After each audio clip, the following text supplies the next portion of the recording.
ಹರಿ ಓಂ ನಮಃ ಸೂರ್ಯಾಯ ಚಂದ್ರಾಯ ಮಂಗಳಾಯ ಬುಧಾಯ ಚ ಗುರುಶುಕ್ರಶನಿಭ್ಯಶ್ಚ ರಾಹುವೇ ಕೇತುವೇ ನಮಃ ಮೃತ್ಯುಂಜಯಾಯ ರುದ್ರಾಯ ನೀಲಕಂಠಾಯ ಶಂಭವೇ ಅಮೃತೇಶಾಯ ಶರ್ವಾಯ ಮಹಾದೇವಾಯ ತೇ ನಮಃ.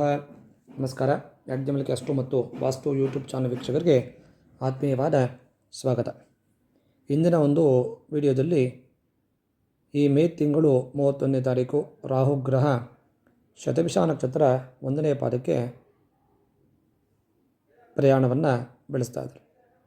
ಈ ಒಂದು ಸಮಯದಲ್ಲಿ 1ನೇ ಪಾದಕ್ಕೆ ರಾಹು ಪ್ರವೇಶ ಆಗ್ತಕ್ಕಂಥ ಈ ಒಂದು ರಾಹುವಿನ ನಕ್ಷತ್ರ ಬದಲಾವಣೆ ಆಗ್ತಕ್ಕಂಥ ಈ ಒಂದು ಸಂದರ್ಭದಲ್ಲಿ ಯಾವ ರೀತಿ ರಾಹುಗ್ರಹ ಪ್ರಭಾವ ದ್ವಾದಶ ರಾಶಿಗಳ ಮೇಲೆ ಯಾವ ರೀತಿ ಆಗುತ್ತೆ ಅಂತಕ್ಕಂಥ ವಿಚಾರವನ್ನು ನೋಡಿದಾಗ, ಈ ಒಂದು ಬದಲಾವಣೆಯಿಂದ ಕೆಲವು ರಾಶಿಗಳಿಗೆ ಒಂದು ಒಳ್ಳೆಯ ಅದೃಷ್ಟದ ಒಂದು ಸಮಯ ಅಂತಕ್ಕಂಥದ್ದು ಸಿಗುತ್ತೆ ಅಂತಕ್ಕಂಥದ್ದು ಈ ಜ್ಯೋತಿಷ್ಯದ ಮೂಲಕ ಹೇಳ್ಬೋದು. ರಾಹುಗ್ರಹ ಅಂದರೆ ಜ್ಯೋತಿಷ್ಯದಲ್ಲಿ ಮಾಯಾಗ್ರಹ ಅಂತೇಳಿ ಹೇಳ್ತಾರೆ, ಅಂದರೆ ಛಾಯಾಗ್ರಹ, ನೆರಳು ಅಂತೇಳಿ ಹೇಳ್ತಕ್ಕಂಥ ವಿಚಾರ ಇದೆ. ಈ ಒಂದು ರಾಹು ಅಂದರೆ ವಿಶೇಷವಾಗಿ ಒಳ್ಳೆಯ ಶಕ್ತಿ, ಧೈರ್ಯವನ್ನು ಕೊಡ್ತಕ್ಕಂಥ, ಮಹತ್ವವನ್ನು ಕೊಡ್ತಕ್ಕಂಥ ಒಂದು ಗ್ರಹ. ಈ ರಾಹು ತನ್ನ ಚಲನೆಯನ್ನು ಬದಲಾಯಿಸ್ತಕ್ಕಂಥ ಈ ಒಂದು ಸಂದರ್ಭದಲ್ಲಿ ಸಾಕಷ್ಟು ಪ್ರಭಾವ 12 ರಾಶಿಗಳ ಮೇಲೆ ಬೀಳುತ್ತೆ. ಈ ಒಂದು ರಾಹು ಅಂತಕ್ಕಂಥ ಗ್ರಹ ಒಂದು ನೆರಳು ಛಾಯಾಗ್ರಹ ಆಗಿರೋದ್ರಿಂದ ಯಾವಾಗಲೂ ಹಿಮ್ಮುಖ ಚಲನೆಯನ್ನು ರಾಹುಗ್ರಹ ಮಾಡುತ್ತೆ. ಈ ಒಂದು ಸಮಯದಲ್ಲಿ ರಾಹು ಶತಭಿಷ ನಕ್ಷತ್ರದ 2ನೇ ಪಾದದಿಂದ ಸಂಚಾರವನ್ನು ಮಾಡ್ತಾ ಇದ್ದಾನೆ. ಮೇ 31ನೇ ತಾರೀಕು ಶತಭಿಷ ನಕ್ಷತ್ರದ 1ನೇ ಪಾದಕ್ಕೆ ರಾಹು ಪ್ರವೇಶವನ್ನು ಮಾಡ್ತಾನೆ. ಈ ಒಂದು ರಾಹು ತನ್ನ ನಕ್ಷತ್ರವನ್ನು ಬದಲಾವಣೆ ಮಾಡಿರ್ತಕ್ಕಂಥ ಸಂದರ್ಭದಲ್ಲಿ ಕೆಲವು ರಾಶಿಗಳಿಗೆ ವಿಭಿನ್ನವಾಗಿರ್ತಕ್ಕಂಥ ಫಲ ಸಿಗುತ್ತೆ. ಅದೇ ರೀತಿ ಕೆಲವು ರಾಶಿಗಳಿಗೆ ಲಾಭ ಆಗ್ಬೋದು, ಕೆಲವು ರಾಶಿಗಳಿಗೆ ನಷ್ಟ ಆಗ್ಬೋದು.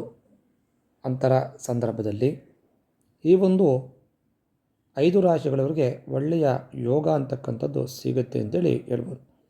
ಪ್ರಾರಂಭ ಮೇಷರಾಶಿಯವರಿಗೆ ಈ ರಾಹುವಿನ ಒಂದು ನಕ್ಷತ್ರ 1ನೇ ಪಾದಕ್ಕೆ ಬದಲಾವಣೆ ಆಗೋದ್ರಿಂದ ಅಪಾರವಾಗಿ ಆರ್ಥಿಕ ಲಾಭವನ್ನು ಗಳಿಸ್ತಕ್ಕಂಥ ಒಂದು ಸಂದರ್ಭ, ಒಳ್ಳೆಯ ಉತ್ತಮವಾಗಿರ್ತಕ್ಕಂಥ ಒಂದು ವಾತಾವರಣ ಅಂತಕ್ಕಂಥದ್ದು ಈ ಒಂದು ಸಮಯದಲ್ಲಿ ಮೇಷರಾಶಿಯವರಿಗೆ ಸಿಗುತ್ತೆ. ಮೇಷರಾಶಿಯಲ್ಲಿ ಹುಟ್ಟಿರ್ತಕ್ಕಂಥ ಜನರಿಗೆ ತಮ್ಮ ಹಣವನ್ನು ವಾಪಸ್ ಪಡಿತಕ್ಕಂದರೆ ಯಾವುದೋ ಒಂದು ರಿಯಲ್ ಎಸ್ಟೇಟ್ ಆಗಿರ್ಬೋದು ಅಥವಾ ಯಾವುದೋ ಒಂದರಲ್ಲಿ ಹಣವನ್ನು ಹಾಕಿದ್ದ ಸಂದರ್ಭ, ಆ ಒಂದು ಹಣ ಅಂದರೆ ಬರ್ತಕ್ಕಂಥ ಒಂದು ಸಂದರ್ಭ ಸಿಗುತ್ತೆ ಅಂತೇಳಿ ಹೇಳ್ಬೋದು. ವಿಶೇಷವಾಗಿ ಒಳ್ಳೆಯ ಆರ್ಥಿಕ ಲಾಭವನ್ನು ಪಡಿತಕ್ಕಂಥ ಒಂದು ಸಾಧ್ಯತೆ ಈ ಒಂದು ಸಂದರ್ಭದಲ್ಲಿ ಮೇ 31ರ ನಂತರ ಈ ಮೇಷರಾಶಿಯವರಿಗೆ ಸಿಗುತ್ತೆ ಅಂತೇಳಿ ಹೇಳ್ಬೋದು. ವಿಶೇಷವಾಗಿ ರಾಹುವಿನ ಒಂದು ಕೃಪೆಯಿಂದ ಬಡ್ತಿ, ಪ್ರಮೋಷನ್ ಆಗ್ತಕ್ಕಂಥ ಸಂದರ್ಭ ಮತ್ತು ಪಿತ್ರಾರ್ಜಿತ ಆಸ್ತಿಗಳಲ್ಲಿ ಸಂಬಂಧಪಟ್ಟ ಹಾಗೆ ಯಾವುದಾದರೂ ವ್ಯಾಜ್ಯಗಳು ಇದ್ದಲ್ಲಿ ಒಂದು ಲಾಭ ಆಗ್ತಕ್ಕಂಥ ಸಂದರ್ಭ ಈ ಮೇಷರಾಶಿಯವರಿಗೆ ರಾಹುವಿನ ಕೃಪೆಯಿಂದ ಸಿಗುತ್ತೆ ಅಂತೇಳಿ ಹೇಳ್ಬೋದು. ಮುಂದೆ ವೃಷಭ ರಾಶಿ. ಈ ವೃಷಭ ರಾಶಿಯಲ್ಲಿ ಹುಟ್ಟಿರ್ತಕ್ಕಂಥವ್ರಿಗೆ ಹೆಚ್ಚಿನ ಈ ಒಂದು ಸಮಯದಲ್ಲಿ ರಾಹು ನಕ್ಷತ್ರ ಬದಲಾವಣೆ ಆಗ್ತಕ್ಕಂಥ ಈ ಒಂದು ಅವಧಿಯಲ್ಲಿ ಒಳ್ಳೆಯ ಪ್ರತಿಷ್ಠೆ, ಗೌರವವನ್ನು ಕೊಡ್ತಕ್ಕಂಥ ಸಂದರ್ಭ ವೃಷಭ ರಾಶಿಯವರಿಗೆ ಸಿಗುತ್ತೆ ಅಂತ ಹೇಳ್ಬೋದು. ಸಮಾಜದಲ್ಲಿ ಒಳ್ಳೆಯ ಉನ್ನತವಾಗಿರ್ತಕ್ಕಂಥ ಸ್ಥಾನ, ಪ್ರತಿಷ್ಠೆ ಹೆಚ್ಚಾಗ್ತಕ್ಕಂಥ ಒಂದು ಸಂದರ್ಭ ಈ ಒಂದು ಸಮಯದಲ್ಲಿ ಈ ವೃಷಭ ರಾಶಿಯವರಿಗೆ ಸಿಗುತ್ತೆ ಅಂತ ಹೇಳಿರ್ಬೋದು. ಮತ್ತು ವಿದೇಶ ಪ್ರಯಾಣ ಮಾಡಬೇಕು ಅಂತ ವೃಷಭ ರಾಶಿಯವರು ಇದ್ದಲ್ಲಿ ಖಂಡಿತವಾಗಿ ಆ ಒಂದು ಯೋಗ ಅಂತಕ್ಕಂಥದ್ದು ಈ ವೃಷಭ ರಾಶಿಯವರಿಗೆ ಸಿಗುತ್ತೆ. ಮತ್ತು ಯಾವುದಾದ್ರೂ ಮನೆ ಕಟ್ತಕ್ಕಂಥ ಒಂದು ಯೋಗ ಕನಸು ಇದ್ದಲ್ಲಿ ಅದು ನನಸಾಗ್ತಕ್ಕಂಥ ಒಂದು ಸಂದರ್ಭ ಈ ಒಂದು ವೃಷಭ ರಾಶಿಯವರಿಗೆ ಸಿಗೋದ್ರಿಂದ ಒಳ್ಳೆಯ ಯೋಗ ಅಂತಕ್ಕಂಥದ್ದು ವೃಷಭ ರಾಶಿಯವರಿಗೆ ಈ ಒಂದು ರಾಹುವಿನ ಅನುಗ್ರಹದಿಂದ ಈ ಒಂದು ಸಮಯದಲ್ಲಿ ಆಗುತ್ತೆ. ಮುಂದೆ ಕನ್ಯಾ ರಾಶಿ. ಈ ಕನ್ಯಾ ರಾಶಿಯವರಿಗೆ ರಾಹುವಿನ ನಕ್ಷತ್ರ ಬದಲಾವಣೆ 1ನೇ ಪಾದಕ್ಕೆ ಬರೋ ಒಂದು ಸಂದರ್ಭದಲ್ಲಿ ವಿಶೇಷವಾಗಿ ಶತ್ರುಗಳ ವಿರುದ್ಧ ಒಂದು ಜಯ ಗಳಿಸ್ತಕ್ಕಂಥ ಒಂದು ಸಂದರ್ಭ ಸಿಗುತ್ತೆ.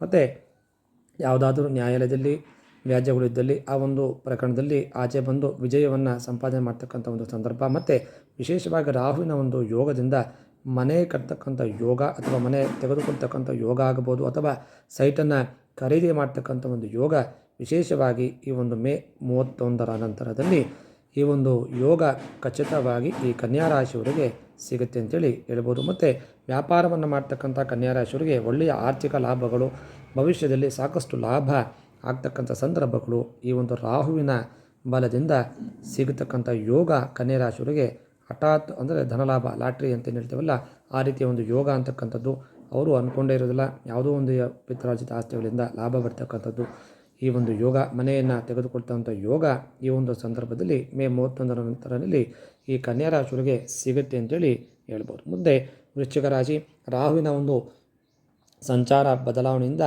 ಒಳ್ಳೆಯ ಸುಖ ಸಮೃದ್ಧಿಯನ್ನು ವಿಸ್ತಾರ ಮಾಡಬೇಕು ಅಂತ ಇದ್ದ ಈ ವೃಶ್ಚಿಕ ರಾಶಿಯವರಿಗೆ ಅತ್ಯುತ್ತಮವಾಗಿರ್ತಕ್ಕಂಥ ಅವಕಾಶಗಳು ಈ ಒಂದು ಮೇ ನಂತರದಲ್ಲಿ ಒದಗಿ ಬರುತ್ತೆ ಅಂತ ಹೇಳ್ಬೋದು. ಮತ್ತು ನೂತನವಾಗಿರ್ತಕ್ಕಂಥ ವಾಹನ ಖರೀದಿ ಮಾಡ್ತಕ್ಕಂಥದ್ದು ಅಥವಾ ವ್ಯವಹಾರದಲ್ಲಿ ಹೆಚ್ಚಿನ ರೀತಿಯಲ್ಲಿ ಪಾಲನ್ನು ಮಾಡಿಕೊಡ್ತಕ್ಕಂಥ ಸಂದರ್ಭ ಆಗಿರ್ಬೋದು, ಅಥವಾ ಯಾವುದೇ ಒಂದು ಬಿಸ್ನೆಸ್ ಮಾಡಬೇಕು ಅಂತೇಳಿ ಆ ಒಂದು ಯೋಚನೆ ಇದ್ದರೆ ಖಂಡಿತವಾಗಿ ಈ ಒಂದು ಯೋಗ ಒಳ್ಳೆಯ ಸಂದರ್ಭ ಇರೋದ್ರಿಂದ ನೂತನವಾಗಿರ್ತಕ್ಕಂಥ ವ್ಯವಹಾರವನ್ನು ಪ್ರಾರಂಭ ಮಾಡ್ಬೋದು. ಅದಕ್ಕೆ ವಾಹನವನ್ನು ಸಹ ಈ ಒಂದು ಸಮಯದಲ್ಲಿ ತಗೋಬೋದು ಅಂತಕ್ಕಂಥ ರೀತಿಯಲ್ಲಿ ಈ ರಾಹುವಿನ ಅನುಗ್ರಹ ವೃಶ್ಚಿಕ ರಾಶಿಯವರಿಗೆ ವಿಶೇಷವಾಗಿರ್ತಕ್ಕಂಥ ಈ ಒಂದು ಯೋಗವನ್ನು ಕೊಡ್ತಾ ಇದೆ. ಹಾಗಾಗಿ ಒಳ್ಳೆಯ ಯೋಗ ಅಂತಕ್ಕಂಥ ವೃಶ್ಚಿಕ ರಾಶಿಯವರಿಗೂ ಸಹ ಸಿಗುತ್ತೆ. ಮನೆಯ ಯೋಗ, ವಾಹನದ ಯೋಗ ಅಥವಾ ವ್ಯವಹಾರದಲ್ಲಿ ಹೊಸದಾಗಿ ಪಾಲುದಾರ ಆಗ್ತಕ್ಕಂಥ ಸಂದರ್ಭ ಈ ವೃಶ್ಚಿಕ ರಾಶಿಯವರಿಗೆ ಸಿಗುತ್ತೆ ಅಂತ ಹೇಳಿರ್ಬೋದು. ಮುಂದೆ ಕುಂಭರಾಶಿ, ಈ ಕುಂಭರಾಶಿಯಲ್ಲಿರ್ತಕ್ಕಂಥ ವ್ಯಕ್ತಿಗಳಿಗೆ ಆದಾಯವನ್ನು ಹೆಚ್ಚು ಮಾಡ್ತಕ್ಕಂಥ ಒಂದು ಸಂದರ್ಭ ಈ ಒಂದು ರಾಹುವಿನ ಸಮಯದಲ್ಲಿ ಬದಲಾವಣೆ ಆಗ್ತಕ್ಕಂಥ ಸಂದರ್ಭದಲ್ಲಿ ಮೇ 31ರ ನಂತರದಲ್ಲಿ ಸಿಗುತ್ತೆ ಅಂತ ಹೇಳ್ಬೋದು. ವಿಶೇಷವಾಗಿ ಕುಂಭರಾಶಿಗೆ ಸೇರ್ತಕ್ಕಂಥ ವ್ಯಕ್ತಿಗಳಿಗೆ ಒಂದು ಒಳ್ಳೆಯ ಯೋಗ ಅಂದರೆ ಶುಭ ಯೋಗ ಅಂದರೆ ವಾಹನ ಆಗ್ಬೋದು, ಮನೆಯನ್ನಾಗ್ಬೋದು, ಅಥವಾ ಯಾವುದೋ ಒಂದು ರೀತಿಯಲ್ಲಿ ಒಳ್ಳೆಯ ಒಂದು ಶುಭ ಸುದ್ದಿ ಸಿಗುತ್ತೆ ಅಂತೇಳಿ ಹೇಳ್ಬೋದು. ಜೊತೆಗೆ ಈ ಒಂದು ಕುಂಭರಾಶಿಯಲ್ಲಿರ್ತಕ್ಕಂಥ ಕೆಲವು ಆರೋಗ್ಯ ಸಮಸ್ಯೆಗಳು ಕೂಡ ದೂರ ಆಗ್ತಕ್ಕಂಥ ಒಂದು ಸಂದರ್ಭ ಈ ಒಂದು ಸಮಯದಲ್ಲಿ ಬರುತ್ತೆ ಅಂತ ಹೇಳ್ಬೋದು. ಹಾಗಾಗಿ ವಿಶೇಷವಾಗಿರ್ತಕ್ಕಂಥ ಈ ರಾಹುವಿನ ನಕ್ಷತ್ರ ಪಾದ ಬದಲಾವಣೆ ಆಗ್ತಕ್ಕಂಥ ಸಂದರ್ಭದಲ್ಲಿ ಕೆಲವು ರಾಶಿಗಳವರಿಗೆ ಒಳ್ಳೆಯ ಯೋಗ ಅಂತಕ್ಕಂಥದ್ದು ಈ ಮೇ 31ರ ನಂತರದಲ್ಲಿ ಸಿಗತಕ್ಕಂಥ ಸಂದರ್ಭ ಇರೋದ್ರಿಂದ ರಾಹುವಿನ ವಿಶೇಷವಾಗಿರ್ತಕ್ಕಂಥ ಪ್ರಭಾವ, ರಾಹು ಅಂದರೆ ನಾವು ಕೆಟ್ಟದ್ದು ಅಂದ್ಕೊತೀವಿ, ಆದರೆ ರಾಹುವಿನ ಪ್ರಭಾವ ಅಂತಕ್ಕಂಥದ್ದು ತುಂಬ ಹಠಾತ್ತಾಗಿ ಯೋಗಗಳನ್ನು ಕೊಡ್ತಕ್ಕಂಥದ್ದು. ಅಂದರೆ ನಾವು ಅಂದ್ಕೊಂಡೇ ಇರಲ್ಲ, ಮನೆ ತೊಗೊಳ್ತೀವಿ ಅಥವಾ ಕಾರನ್ನು ತೆಗೆದುಕೊಳ್ತೀವಿ ಅಥವಾ ರಾಜಕೀಯಕ್ಕೆ ಹೋಗ್ತೀವಿ, ಅಲ್ಲಿ ರಾಜಕೀಯದಲ್ಲಿ ವಿಜಯ ಆಗತ್ತೆ ಅಂತಕ್ಕಂಥದ್ದು ಯಾವುದೂ ಸಹ ನಾವು ಅಂದ್ಕೊಂಡೇ ಇರಲ್ಲ. ಆ ರೀತಿಯಲ್ಲಿರ್ತಕ್ಕಂಥ ಯೋಗಗಳು ಈ ಒಂದು ರಾಹುವಿನ ಹಠಾತ್ತಾಗಿ ಪ್ರಭಾವ ಅಂದರೆ ಆ ರೀತಿಯಲ್ಲಿ ಆಕಸ್ಮಿಕವಾಗಿ ಧನಲಾಭ ಆಗ್ತಕ್ಕಂಥದ್ದಾಗ್ಬೋದು, ಆಕಸ್ಮಿಕವಾಗಿ ಮನೆಯನ್ನು ತೆಗೆದುಕೊಳ್ಳತಕ್ಕಂಥ ಈ ರೀತಿಯ ಒಂದು ಆಕಸ್ಮಿಕವಾಗಿ ಎಲ್ಲ ಸಿಗ್ತಕ್ಕಂಥ ಒಂದು ಯೋಗ ಅಂತಕ್ಕಂಥದ್ದು ರಾಹುವಿನ ಪ್ರಭಾವದಿಂದ ಉಂಟಾಗುತ್ತೆ ಅಂತೇಳಿ ಹೇಳ್ಬೋದು. ಹಾಗಾಗಿ ಈ ಒಂದು ರಾಹುವಿನ ಪ್ರಭಾವ ವಿಶೇಷವಾಗಿ ಈ ಒಂದು 5 ರಾಶಿಗಳಿಗೆ ಒಳ್ಳೆಯ ಯೋಗವನ್ನು ಮೇ 31ರ ನಂತರ ತೆಗೆದುಕೊಂಡು ಬರ್ತಕ್ಕಂಥ ಸಂದರ್ಭ ಒಳ್ಳೆಯ ಶುಭ ಯೋಗ ಅಂತೇಳಿ ಹೇಳ್ಬೋದು. ಎಲ್ಲರಿಗೂ ಒಳ್ಳೆಯದಾಗಲಿ. ನಮಸ್ಕಾರ.